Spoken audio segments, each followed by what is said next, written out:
PFR Nation, welcome to another edition of the Planning for Retirement podcast. I am your host, Kevin Lau.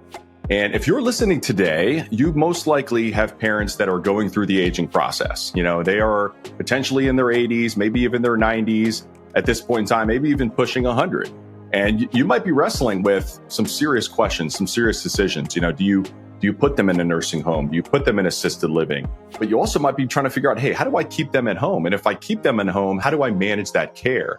And in addition to that, I hear from a lot of you that are dealing with these types of difficult decisions that also impacts your thinking in terms of your retirement plan. How do you protect against being a burden on your loved ones, on your children, on even your grandchildren down the road? And so if you're in your 50s and 60s, if you're sort of in that sweet spot of PFR Nation, you're probably thinking through long-term planning for yourself while also dealing with aging parents. And so I'm super excited today to be joined by my guest, Michael Levine. And Michael, I'm going to introduce him in just a second, but Michael has extensive expertise with home care. Okay. And so the angle we're going to have in this episode today is we're going to really hone in on this idea of aging in place, remaining at home, aging in the home. And ultimately, how do you manage that type of care? Not only with self-funding, but with potentially insurance, and also just the overall logistics on hiring those home health caregivers. And so I'm super excited to talk to Michael today.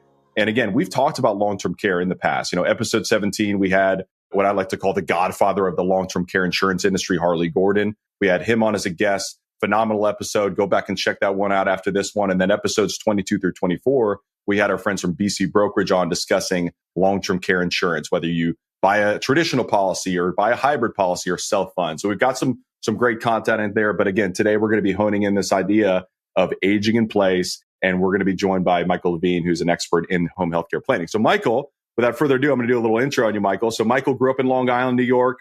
He is a Mets fan, a proud Mets fan at that.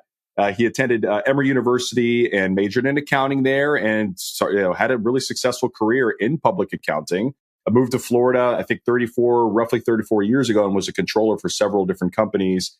And then when it got really interesting in 2010, sold his a stake. He was a stakeholder in the Great Expectations. So I did a little research on that, Michael, because I didn't know what that was. So I did a little research on that one. So that's a fun one. But sold his stake in the Great Expectations, which was a video dating service, in 2010. And then that prompted he and his wife, to open a home healthcare company in 2011. His wife is a registered nurse and had extensive experience also in the home healthcare industry. And they had a successful business and ultimately sold their company in 2022. So I met Michael, really fascinated by his expertise in this arena. So I'm really excited to have you join, Michael. Thank you so much for being a guest today. Glad to be here and to bring this to your potential clients. That's exciting. Well, Michael, first of all, listen, we're smack dab in the World Series right now. You're pretty excited about the Yankees being down 3-0, or you don't really care that much? No, I actually not. I was, as you mentioned, I was a Mets fan, but my dad was a Yankees fan, so I had exposure to the Yankees. So there was a little divided household there. But so I'd like to see the Yankees come back, but all right, I think we got a long shot. It's tough. Yeah, it was a really good series so far. I've been watching a little bit. I can't stay up that late, but I've been watching a little bit. It's been an intense series. So a lot of stars in the World Series, which is exciting. But the great, real quick, before we get into the content, this Great Expectations, that was pretty cool. So how did you get into that project? And by the way, for those of you that you may or may not know about this is sort of like the Match.com, eHarmony, or sort of the newer age Tinder back in the 70s and 80s. So Michael, how did you get into that, and tell us about that experience? It was originally, I was the controller of the company, and over a period of time, I bought into it. And it was set up originally as a franchise. Franchisee went under. We landed up buying the intellectual property, opened up a bunch of different locations, and eventually sold them off. They were successful. Unfortunately, we got out probably before Match and all the Tinder and all the really big players came along. Should have held on for the long haul. Well, it definitely, you guys were definitely ahead of your time. And, you just think about the dating world now. It's everything is online automated. I remember when I first met my wife, it was around 2011, 2012. So this was like right when Tinder was really taking off. And so I never really experienced those. But today I have some single friends out there, and that's all it is. So y'all were ahead of your time, but your experience in the home healthcare industry obviously is what prompted me to reach out and ask you to join and talk about this topic, Michael. Your wife, registered nurse, had a successful career, I believe still practices as a nurse in the home healthcare field, and ultimately led you guys to starting your company together. So I guess let's kind of start there. I mean, sort of why home healthcare? Why should the audience really think through home healthcare as it pertains to their long-term care planning? So when it comes down to where do I want to be? Where do I want home care or health care delivered? The long-term results are so much better when you're at home. So you have a positive feeling about yourself when you're in your house. You feel better. We enjoy being in our residence. So that's really where you want to start. You want to be at home. You don't want to be in a nursing home. You don't want to be in a rehab facility. And sometimes a rehab facility as short as you have to be. So that's where you really want to start. Home care. It keeps families together. Now, if your loved ones are not with you, how do you feel about yourself? So that plays a big part of it. Yeah. Also, if you can remain independent as you can be, living at home. So you need help with your ADLs. We talk about the activities of daily living. You're bathing, you're dressing, you're transferring. So you want that in your home setting. You don't want to be somewhere else. It also, the longer you can stay at home, the more the longevity of your life increases. I mean, it's been shown. We know from people that had home care delivered, children have come back to us and said, my parents, we thought they were going to be around for another 6 months, not another 7, 8 years. Wow. So it really increases your chances of remaining with your family a much, much longer time. You also, if you're thinking about going into a nursing home or some type of facility, you're one of a number, it could be 50 patients, 100 patients. You don't have personalized care. They leave you there, you sit. With home care, it's one-on-one. Yeah. So that has a big, big part of it. It's probably, again, you're going to feel good about yourself. You want to be put in a room, sit there, put in front of a TV, your meals come in, and you're sitting all day. So that's why you really, you want to look at being out of an institution and being in your home. Yeah.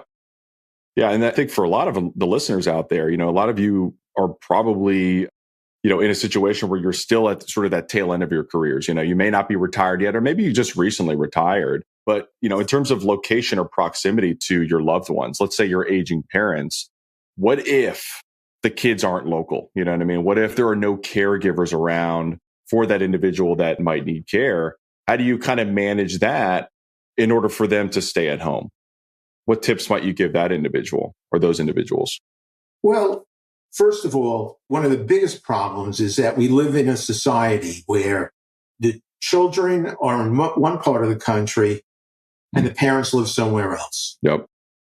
So now, who's keeping eyes on your loved ones? Now, and there's different stages. Does it start with, do I need 4 hours of care? Do I need 8 hours of care? 12, 24. So when you're not with your loved ones and you're far away, it's very difficult to manage care. So that's something that you clearly have to think about. How am I going to manage that care? Right. So with home care, and one of the decisions that you have to make also is, do I want to hire privately or do I want to use a home care company? Right. So we need to look at that whole picture. I find that what we have found, again, that people are successful with home care. the children have a lot of comfort knowing that somebody is there watching over them. And they can get a report and they can find out what's going on. How are my parents doing? Are they going to their doctor's appointments? Are they taking their medications? Those are the things that we need to determine the family logistics of how that's going to happen. Yeah, I sort of think through that statistic. I reference this a lot in my practice and even on the podcast, is that 70% of care being provided today is done by an unpaid caregiver. So who are those people? Those are family members. And to your point, a lot of times in the beginning, it might start out a certain way, where it's a few hours of care needed maybe on a weekly basis. And then it sort of escalates and increases over time, where it's then very difficult for that adult child to just be there 10 hours a day caring for mom or dad. And I think the benefit of having a professional team facilitating that care, and also, like you said, giving them that peace of mind that, hey, we are on top of things. They're not just one of 100 different people that they're looking after. It's very personalized and specialized. So I think that's super important for those working professionals out there that may not have the time to dedicate. But I oftentimes see individuals, they retire early in order to care for mom and dad, and that's another thing to think through, for you PFR Nation, is just kind of thinking through the timing of retirement. Sometimes you might have to retire for reasons that you didn't necessarily plan for it. And sometimes it might be, change of, corporate structure. There's some layoffs, right now there's a lot of that going on, in big tech. There's a lot of layoffs going on, workforces that are shrinking a little bit to sort of, accommodate for the economic times that we're in, high interest rates, high inflation. And sometimes it might be caring for a loved one, like caring for mom and dad or caring for a spouse, and just really thinking through how that might impact your retirement plan is super important. But you mentioned, Michael, in terms of the ADLs, activities of daily living. So what are those, and what are kind of those, like, typically, why do those necessarily matter when it comes to home healthcare? Okay, so first of all, let's look at the activities of daily living. Generally include bathing, transferring, toileting, eating. So those are the big things. Yep. And we need to look at, a lot of people turn around and say, okay, well, doesn't Medicare cover all that? Yeah. So the first thing is, no, Medicare does not cover that. So the activities of daily living, and those are the things, getting in and out of bed, transferring, getting in and out of a chair. Can you do that on your own? Can you feed yourself? Not talking about meal preparation. Everybody thinks, I need a caregiver to prepare my meals. Now, when you talk about long-term care insurance, they don't care that you can't prepare your meals. Right. They want to know, can you take the food from the plate and feed yourself? Bathing. Are you at risk of falling? I can't tell you how many times we ran into problems that people fell in the bath or fell in the bathroom and they were sitting there for hours upon hours. Wow. We once had a couple that actually, they didn't have home health care. They were hesitant to do it. And the wife went into the bathroom, fell. The husband came in, fell on top of her. And they were there for like 20 hours before somebody found them. That's awful. So those are the activities of daily living. And those are the things that most people don't, it's not where it's only a few hours a day. Right. You need help throughout the day with those things. Most families, we live in a sandwich generation. So you're trying to care for your parents and you're trying to care for your children. And you just don't have the time for it. No. And it takes a dedicated person to want to do home care. No. I know. I didn't want to do it. Yeah. I got to tell you, my dad was sick. My mother didn't want to do it. We hired caregivers for my dad. And it also allowed her to continue leading her life. Yeah. And it's very, very stressful being a caregiver. So these are dedicated people. This is what they've trained to do, and this is what they enjoy doing. Yeah. I think that's so important because I hear 99% of the people we talk to, prospective clients, retirees that I'm just talking to, it's just one of the top goals. It's always like this. It's always, they never want to be a burden on their loved ones. It's always at the top. And, that includes their spouse, that includes their children.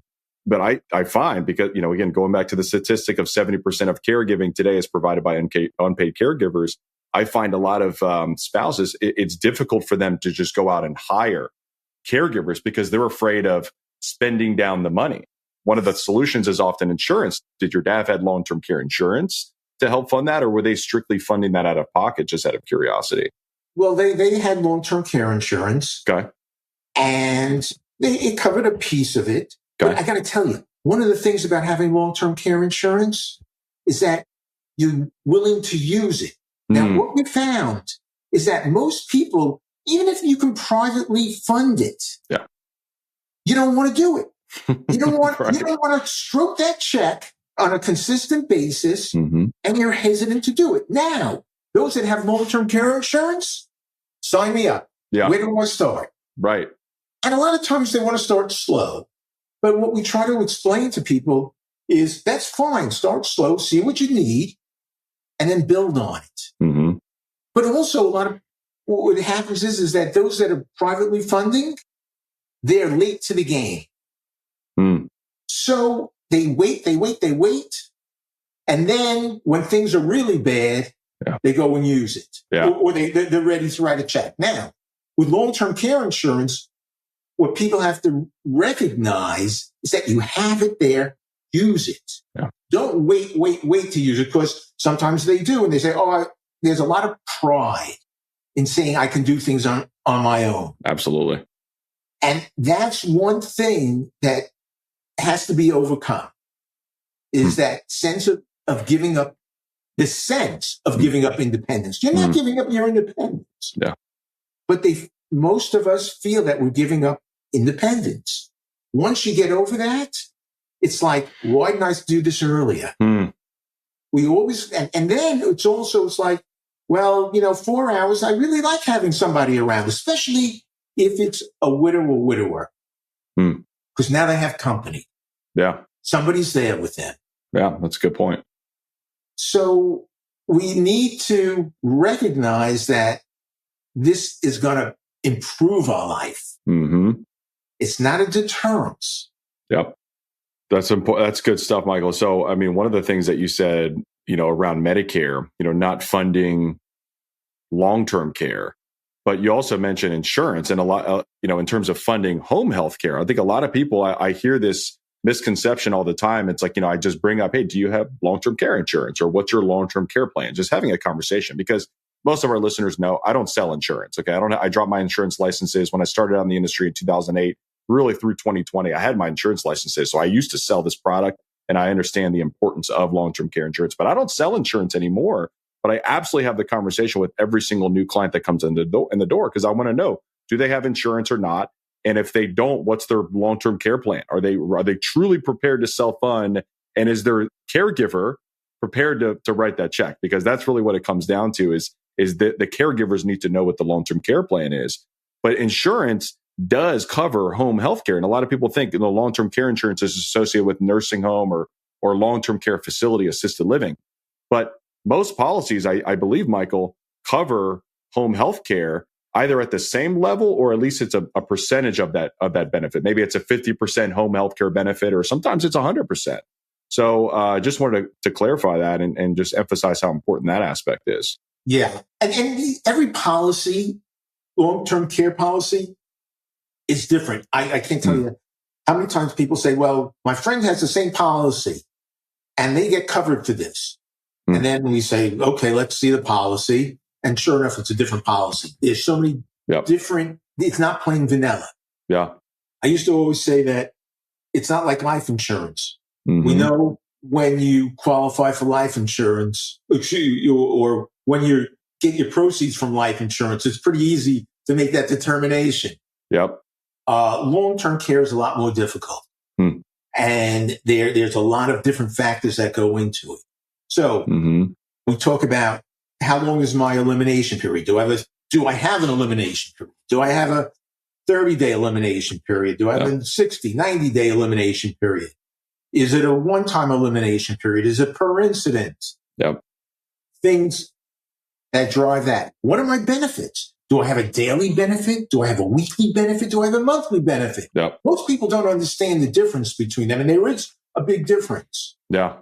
And for your listeners, you need to understand that, because you could have a $4,500 benefit and you think, okay, you get $150 a day.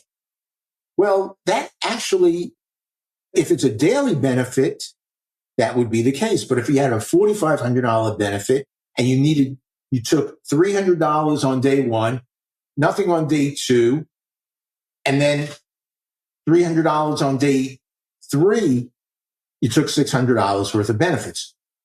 If that was all you took for the month, just using this as an example, with a $4,500 benefit, they would pay the full $600. If you only get $150 a day, you'll only get $300. Yeah, that's a really important thing. When I first got into the industry, I don't remember a lot of policies that were monthly. I feel like most of the policies that we used to sell back in 2008 to 2012 were daily benefits. But I remember when the monthly really just started to catch on, because people realized the care needed, it wasn't the same every day. Like some days, Monday, you might need a little bit more care than Tuesday. Maybe Tuesday, you've got all hands on deck. Maybe you've got some siblings in town that can help out. So it may not be the same every single day. So that monthly benefit helps so much, to your point, Michael, whereas the daily, you're really just capped at that daily amount. But I think that, it's so important, I believe, to just look at long-term care insurance when it comes to funding this. Because I think, to your point, it just frees you up. It gives you that permission to spend the money, whereas if you're self-funding, like BFR Nation, like I said, you're kind of divided. 50% of you I know are self-funding. 50% of you have some kind of long-term care insurance. And, whether or not that's the right amount of coverage, it's very difficult to say. And we'll talk about maybe sort of figuring out, I think we had this conversation, Michael, in terms of just figuring out how much insurance to buy. So we'll get there. But, one of the things that you had talked about earlier was just like this idea of like hiring privately versus a home healthcare company. So like, let's say, okay, we've talked about the benefits of home healthcare, keeping families together, prolonging longevity, quality of life, having them be around their loved ones and having that personalized care plan. All of those things are so important. And now you're sort of wrestling with this decision of, do you go out there on your own and find a private caregiver, or do you go with a home healthcare company? So let's talk a little bit about the differences between those two and educate the listeners on that front. That's always a big concern. And people would come to us and say, well, why should I use a home care company? I'll go out and hire somebody privately. And, the first reason of doing that is because it might be more cost effective to hire somebody privately. And we understand that. However, the first thing you need to do is, if you have long-term care insurance, you need to even make that you need to look at your policy and determine if you can hire somebody privately. We ran into situations where somebody was paying a caregiver privately, and then they go to get reimbursed. And the insurance company says, sorry, we don't cover it. You need to use a home care company. So you need to know, first of all, if you can or can't, if you have long-term care insurance. Now, as far as why use a home care company, you can look at liability. Are the caregivers insured? Are they bonded? Because if something was to happen in the home, you want to make sure that you're covered. Now, most private caregivers have no liability insurance. You don't know who they are. Also, screening. Here in Florida, and I don't know how it works throughout the country, but I can talk about Florida, is that all the caregivers have to go through level 2 screening. And that's it's a national database. We know that there's no reason that the caregivers have had any problems working in the industry. So when you hire somebody privately, how do you know that there hasn't been problems in the past? And I can tell you, and there's plenty of articles about caregivers abusing, stealing, Yeah. and it all comes down to private caregivers. Now, could it happen? Yes. I'd be a fool to say that it couldn't, but the chances are greatly, greatly diminished. Yeah. And to your point, the insurance, I mean, having that insurance backing that potential incident, let's say there was some theft going on, something shady going on. There was, an elder person was being taken advantage of, that a private company or an actual company that is a home healthcare company, they would have an insurance that would cover those types of claims, I would assume, right? Exactly. Versus some sort of independent contractor may or may not have that insurance. And frankly, you as the hiring individual may or may not think about that or think about asking for their a copy for their insurance policies. You're just trying to figure out how do you get care for mom and dad, so you can go off to work or do the things that you need to do. So that insurance is huge. Absolutely. Then you got to look at how are you going to pay the caregiver? Who's taking that responsibility? Who's handling payroll taxes? Who's filing 1099s? Who's filing W-2s? Do you want to take on that responsibility? And in this day and age with Nannygate, there's more problems than if you don't think you're going to report to the government, you're asking yourselves, you're setting yourself up for a problem. Yeah, that is huge. So that's one of the pluses. Peace of mind. Yeah. What happens? You hire somebody privately, and the caregiver comes in every day at 9:00. It's 8:00. You get a phone call. Sorry, I can't make it. Meantime, you're relying on this person to take care of your loved one. Right. What do? Who are you going to call? Now, if you're using an agency, you'll call up the agency and they will do their darndest to make sure that somebody is there. Now, sometimes it could be, maybe they should have been there at 9:00. We'll get somebody there at 10:00. Yep. But there's going to be somebody there. Yeah. And that's a big problem when you can't get coverage. Yeah.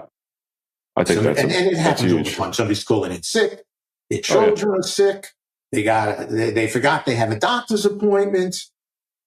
Oh, absolutely. No, I mean, we deal with that, not necessarily with aging parents, but with our kids, with babysitters. It's like, exactly. We've got a date night going on. Oh, no, sorry. Our babysitter canceled for the 100th time. So it's hard to find reliable people, especially when they are, sort of that 1099 contractor, type of setup, whereas a dedicated company where they've got to show up to work, in order to get paid, and they have accountability. I think that's a lot of value add. It seems like to me, Michael, it really comes down to the cost, so you sort of have on one hand, sort of like your do it yourself type of scenario, which you potentially could save some dollars versus having things sort of organized a little bit more professionally done for a little bit of a premium.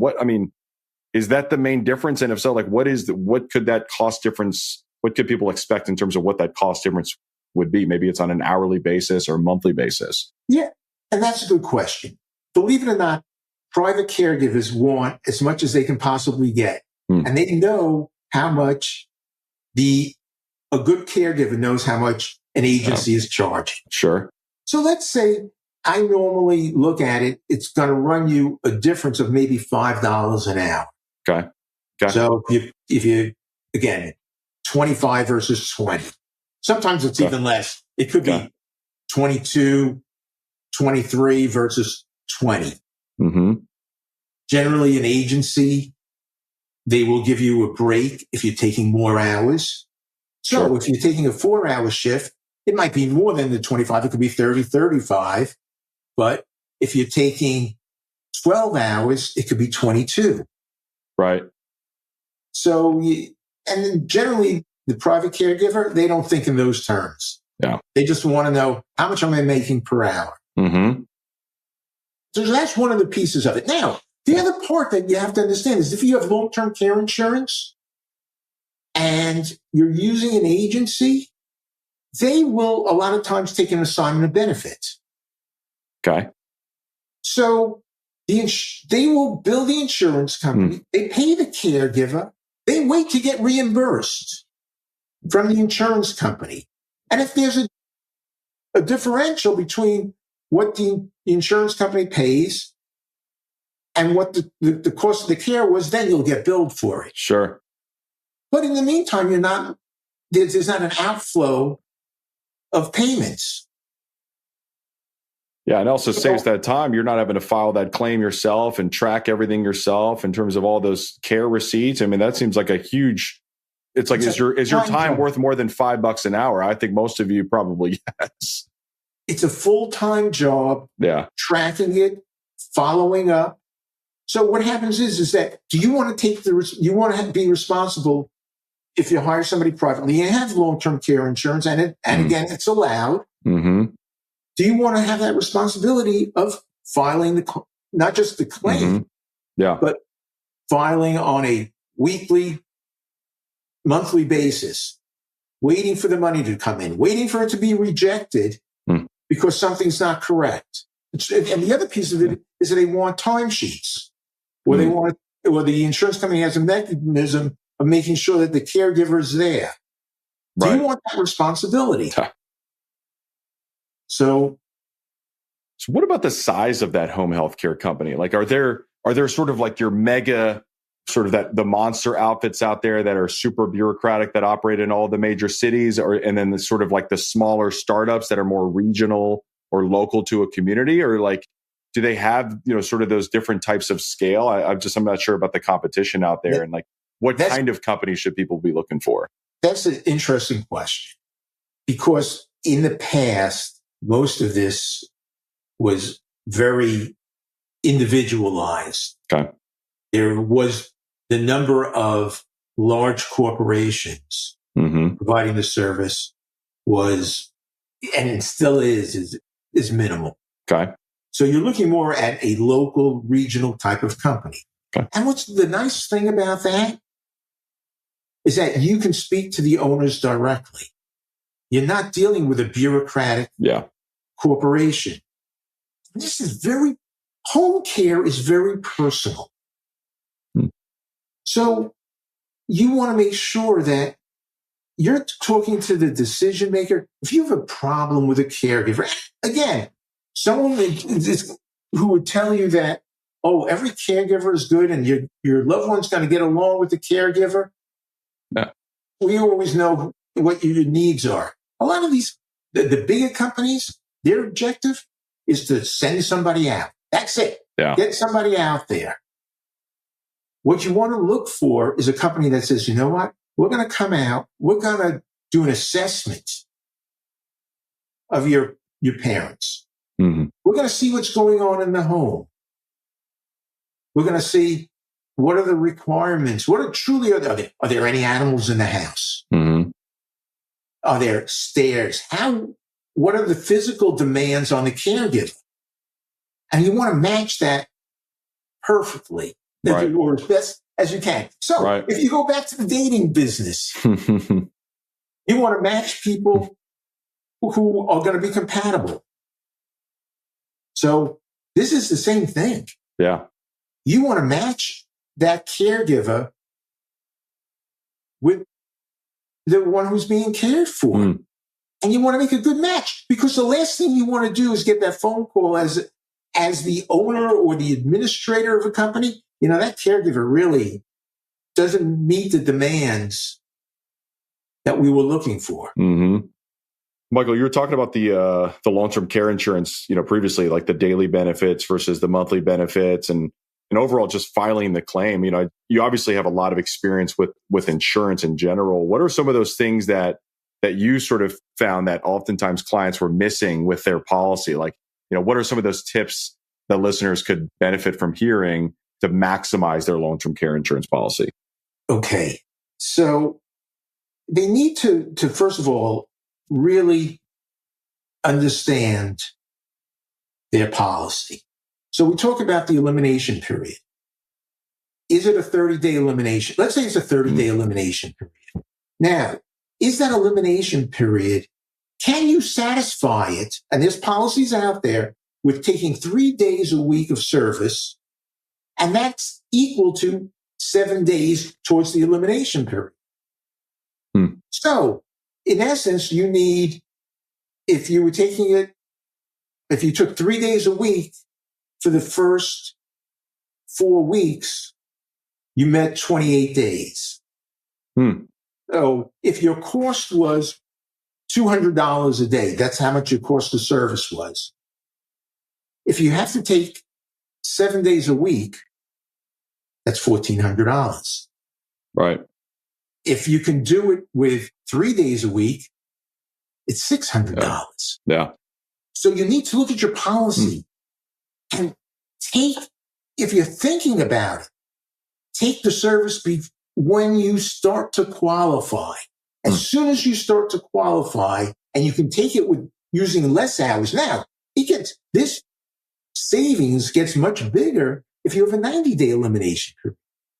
So you need to make that determination. And you also need to understand, is that elimination period, is it a one-time elimination period, or is it per incident? So let's say you met your elimination period, you took service, you recovered after 6 months, and now you stop. 2 years later, you need to file another claim. If it's a one-time elimination period, it starts paying immediately. If it's per incident, you have to resets. Exactly. What would that be called for the? Is there some specific language on the policy, like the contract, maybe a benefit summary that people should look out for? They will, and again, in every policy, it's hidden somewhere else. Yeah. And most of the time, what you want to do is you want to call up the insurance company. You just need to go over all these things with them. And it really takes somebody who understands these policies, because most of the time you bought the policy 20 years ago. It's been in a file in the house, and you pull it out and you don't remember, and you call your agent, and your agent's no longer there. And now you got to call the insurance company, and you really don't know what you're looking at. Right. Michael, I'm going to come up with a little list of things that people should ask. If they have a policy, call up the insurance company and ask these questions. I'm going to just write some things down here. Maybe we can brainstorm this together. So I think the first one, what I would say is maybe we'll just put in elimination period, right? Elimination period, and maybe the specific and the definition of the elimination period. I'm going to say, of course, if it's a monthly or daily benefit. Correct. It could be a weekly benefit. It could also be a weekly benefit. Oh, or weekly. Okay. So clarifying that should be on the benefit period, of course, right? I mean, sometimes it might be a 2-year benefit period, a 3 years, 6 year. Some of the older policies that I used to write back in 08, 09 lifetime. I don't know if I don't know if there are any more of those, but I think asking about the benefit period to clarify that. So along those lines, restoration of benefits. Ooh, okay. Tell me, talk about that. Okay, so let's say you had a 3-year period benefit. You used your policy for 3 years. After 3 years, you know what? I'm okay. I can function on my own. Insurance company says, okay, if you can go, and again, how long do you have to be able to show that you did not need any services? You have to show that you don't need services. It's not that I stopped using services, but I fully recovered. Let's say, and you go a year without requiring services. Those benefits restore themselves, and that 3-year period starts all over again. Wow. So instead of having a 3-year benefit, now you've had a 6-year benefit. Right. But there's certain requirements to be able to restore your benefits. Do you ever experience that in your course of business? Oh, many times. Oh, you do? Okay. Many times. Wow. But the insurance companies are very strict about you can't say, well, you know what? I used an agency, and now I'm going to go out and hire somebody privately for that, because I used up my 3 years, and now I'm going to go and I'm going to spend a year and I'll pay for it on my own, and then I'll go back to the insurance company. Won't work. Right. What about, adding to that list, I guess sort of this idea of what does it cover for, right? I mean, is it home health care? Can you hire privately? Do you have to go with an agency? Like, it seems like there's some specific, each policy might have some unique language within it in terms of what the benefits actually cover. And again, I think we talked about that some policies require that you use an agency. Some will allow you to hire somebody privately, but what are the requirements if you hire somebody privately? Okay. What do you have to show them? Yep. It's good. They normally like to see that the caregiver is licensed. A lot of them will not let you hire a family member. Some will allow you to hire a family member. Yeah. Okay. What about this idea of tax qualified versus non-tax qualified? Okay, so that really had to do with, I believe that any policy that was written after the year, I want to say about 2000, are tax qualified. Okay. Anything prior to that could have been non-tax qualified. Okay. So what happens is the tax qualified plan, you have to show that you are going to need services for at least 90 days. So let's say you go in and you had a hip replacement. And the doctor tells you, well, your recovery period is going to be 6-7 weeks. And you're going to need help at home at the beginning. Right. You say, okay, and let's say best case scenario, you have a 0-day elimination period. So you say, I'm going to go home. I'll have care right away. The insurance company's going to pay for it. Not so fast. What happens is that since it's not going to last for 90 days, sometimes it's referred to chronically ill. Right. The insurance company says, nope, we're not going to pay for it. That's tax qualified. Now, the ones that were non-tax qualified, and again, written before 2000, they will pay for it. So you don't have to meet that 90-day requirement. And I don't know if you want to explain or you want me to go over quickly the difference why it's tax qualified versus non-tax qualified. Go for it. Well, primarily it has to do with being able to deduct your premiums on your tax return. Yeah. So if it's non-tax qualified, it was not available to you. And then the government came along and said, okay, we're going to allow again in 2000, and we're going to allow it to be taken off as an expense, tax qualified, but it got to last for at least 90 days. And that was the big change. Yeah, I might include a link for that as well, because, in terms of deductibility, probably a good thing to sort of think through end of the year tax planning is your long-term care insurance premium deductible? So I'm going to include a little link to something in the show notes about that for everyone who's interested. And because, it depends on the type of policy you have. It also depends on your age in terms of, how much of that premium might be deductible. Because typically you're not going to be able to deduct the whole thing unless your premium is quite low. But then as you get older, your ability to deduct a higher dollar amount, that increases. So we'll include a link in there as well. One of the other things that you should look at in your policy is a waiver of premium. Yeah. Explain what that is. Okay, so the waiver of premium states that if you meet the requirements, the ADL requirements, and you start receiving services, and again, it could be written where it starts on day one, the waiver of premium. It could be after you meet your elimination period. But once you qualify for waiver of premium, you no longer have to pay your premiums while you're receiving care. Yeah. So let's say, again, you have a lifetime. Let's go back to that client who has a lifetime benefit. They start using services. They don't wait until they absolutely positively have to use services. They start slowly, but they do qualify. Well, now you don't have to make your insurance premium payments. And that could be $5,000, $6,000 a year. Because you're receiving services, you don't pay. I would just assume that was automatic in every contract. I'm a little surprised to hear that some companies will force you to continue to pay the premium. That's interesting. I'm going through right now with my mother-in-law. Oh, wow. Her policy states that she can, if she was in a facility, the waiver of premium kicks in.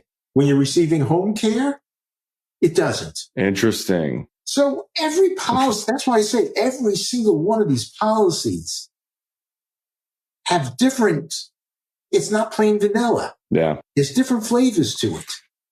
What do you think about all these new policies out there, Michael, in terms of like these, kind of your traditional policies, right? You have the pay as you go. You pay a premium. If you need care, you get reimbursed, versus now you've got these sort of these hybrid policies, that have life insurance death benefits or, accelerated care benefits on a permanent life insurance policy. How do you feel about those contracts in general? And in terms of just the overall claims experience as a former business owner in that space, did you kind of see some differences in terms of how those carriers would approve or not approve claims? The hybrid policies are a relatively newer policy. Mm-hmm. So we really didn't have a lot of experience with the hybrid policies. However, that being said, I did learn about those. And and even looking at it from my own personal perspective, the hybrid policy will allow you to, if you don't ever need home care, you receive a benefit. A traditional plan is going to be more robust. It's going to cover you for generally a larger amount, but the cost is going to be significantly more. And the problem is that if you don't use it, you lose it. Right. There's no benefit. Right. So also the requirements to qualify. If you are older and you have not purchased a long-term care insurance, or you have a medical condition, being able to purchase a long-term care policy is going to be a lot more difficult, if not impossible. Underwriting for these hybrid policies are a little more liberal. Yeah. So you'll be able to obtain some long-term care insurance. So there's going to be benefits for each of them. It really comes down to your personal preferences. Now, one of the biggest problems, though, with a traditional policy is your premiums. With a traditional policy, you have no control over your premiums. Let's say I purchased a policy today and my annual premium is $5,000. 5 years from now, the insurance company comes along and says, you know what? Cost of living, inflation, we were projecting 3%. It's running at 6%. The cost of caregivers has gone up significantly. We're going to apply to the insurance commission for your state, and we're going to ask for 100% premium increase. And I'm not making this up. I know what's going on because I've seen it. Absolutely. So now, all of a sudden, 5 years later, to maintain your policy, you have a decision to make. Yeah. Do I want to pay $10,000 a year? Do I want to reduce my benefits, such as what my daily benefit is, what my elimination period is? Right. Am I willing to take on more of those costs? Now, with a hybrid policy, you're locked in. Yeah. So you don't have to worry about those increases in the policies. And I've seen it time after time that people bought their policy, they got these increases, and now all of a sudden I'm living on a fixed income. I can't afford it anymore. Right. So my suggestion also is if somebody's looking to purchase straight long-term care insurance, there are policies where it's a one-time pay, or it's pay until you're age 65. And then the premiums are going to be higher, but you're locked guaranteed. in. Yeah. So I think that's a big thing. I feel like that's a big reason a lot of individuals sort of skip the long-term care insurance decision, because over the last 17, 18, 19 years, it's just every year, companies just increasing. I don't think there is an insurance company out there that hasn't raised premiums on existing policy owners at least one time. I remember I worked for, one of the big one of the big mutual companies, and that's really, they sort of pump their chests on the fact that they had never raised premiums on individual clients. And then several years ago, they did that. And so that's sort of my concern. I think, I guess sort of with the skeptic point of view on this front is like, because the underwriting is a little bit easier, because of these, the way they're pricing some of these policies, I get that there is this permanent death benefit that's attached. But my concern is like the claims experience. How good is that claims experience going to be with some of these companies that are the leaders in a lot of these hybrid policies? Are they going to try to do anything they can to make the claims experience difficult and fight that? Whereas the company I worked for back in 2008 to 2014, they really prided themselves on just paying the claim. If they did the underwriting up front and a customer, they have a legitimate just pay the claim. And policy owners really appreciated that style, but they're not in that space. They don't do a hybrid type of policy. And I'm wondering, is there a reason behind that? So that's, I guess, my concern for those types of products, but I guess time will tell in terms of if there is some challenges on the back end with those. And the other problem is that there's so many insurance companies out there that each one does something a little bit differently. Right. So their requirements to meet the ADLs, some of them will just take the information over the phone, send us a statement from your doctor, and we're good to go. Right. I find most of them, though, is that they're sending a nurse out to do an assessment.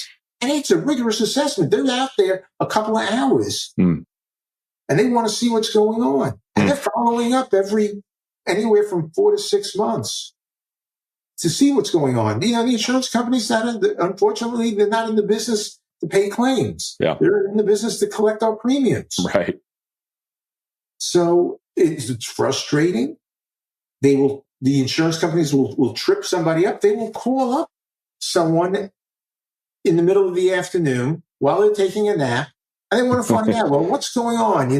Are you able to do all these things? Right. And all you need to do is answer something incorrectly. And okay, claim's denied. Now I got to appeal the claim. And it's, unfortunately, that's what goes on. And again, I'm just talking from experience. Yeah. I can't tell you how many times we would say to them, don't answer the phone. Tell the insurance company to call back at another time. And even just filing the claim, that's something that your clients should really be careful about, how they file the claim, making sure that they understand all the questions and how the answers to those questions are going to affect their eligibility. That's important. Michael, I don't know if you're comfortable doing this, but like, are there companies out there that you've experienced or like, these are like great companies to experience a claim with? Are there any of those out there? Are there places that people go to sort of read reviews on this one? Or is that something it's very much a case by case on that one? I think it's case by case. Okay. And one of the things that you have to be careful with also is these insurance companies is, are they going to be around when I need to go make that claim? Right. Because again, this has happened. I can tell you Penn Treaty, I believe it was Penn Treaty. There was a couple of companies that had to go through a reorganization. And people that bought policies, all of a sudden, the state stepped in, but the state of Florida, but they limited their liability to $300,000. Now, these people bought a lifetime policy. Wow. And now their benefits limited to $300,000. So you got to be really careful of making sure that you understand the ability of the insurance company to pay. Yeah, that's important. And then again, my crystal ball doesn't work. So, you might not need it for 25, 30 years, hopefully. And that the situation hasn't changed. Yeah. And also it's like, where does technology go from here? It's like, with modern medicine and technology and AI, I mean, it's sort of like a lot. I think even like Rick Edelman, I don't know if you know Rick Edelman, but he's big in the financial services space. He sort of predicted that no one's going to need long-term care in 40 to 50 years because of artificial intelligence and technology. Are you seeing a lot of technology change, the home healthcare space? And I guess, where do you see that going long-term? Until we find that Astro can replace a caregiver, I really don't see it changing. Because at the end of the day, you need somebody there to help you get out of a chair, to help you bathe, to to help prepare your meals, even though that's not covered. You still need somebody to do that for you. Sure. To do your laundry, to take you to the doctor, because you might be able to have a service pick you up. But how are you going to get from your door front to where the car is waiting to take you? Yeah. And when you get to the doctor's appointment, who's going to take you out? Yeah. I just don't see it happening very quickly. I think caregivers are going to be here for the long run. Yeah. For those that are kind of wrestling with the long-term care insurance decision, and then let's say they decide to go out and purchase a policy, like what's an appropriate amount of insurance to buy? Because I think, it's very difficult to do this. With life insurance, we've got several ways to calculate the amount of life insurance someone might need. You've got the capital needs analysis, human life value, overall just income replacement. I mean, there's methods that you can use. Whereas long-term care, it's very, it's like throwing darts. I mean, where would you recommend someone starts, I guess, in terms of figuring out how much maybe monthly benefit to purchase? Okay, so first of all, you want to look at what today's cost is. So let's use $25 an hour. So if you were thinking that you're going to need 12 hours of care, because you can, in the evenings you're fine. So it's going to cost you $300 a day, $9,000 roughly a month. Right. That's where I would start. Okay. And then what can I afford to pay on my own? Yeah. If I can afford $4,000, well, then I want a policy for $5,000. Right.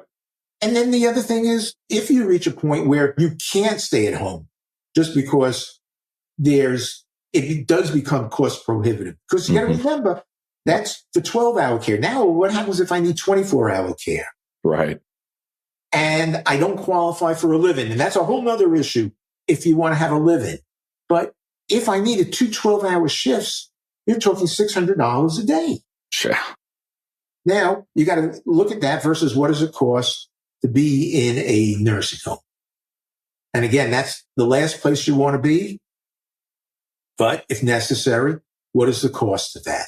Right. And I got to tell you, even people that we had in a facility, they didn't get enough care. They still had a caregiver coming in. So that's why I always say that's the last place you want to be. But as far as the cost goes, the more you can afford, the more you should purchase. Yeah. And again, with these new hybrid policies, fine. If you're going to lose the cost of using that money today, but at the end of the day, it's going to pay for more. Yep.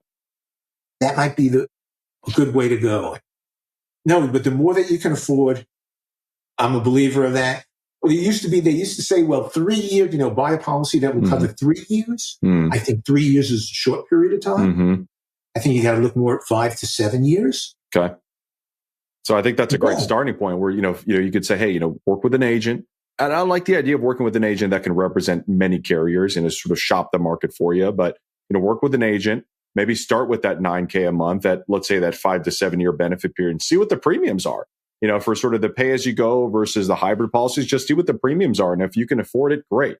You should consider that. And the earlier you do it, the better. If you wait until 75, some carriers don't even accept you anymore. So, for those of you that are listening that are in that 50 to 60 range, this is a sweet spot to really think about long-term care insurance. And this is a conversation we've been having with all of our clients as they prepare for retirement.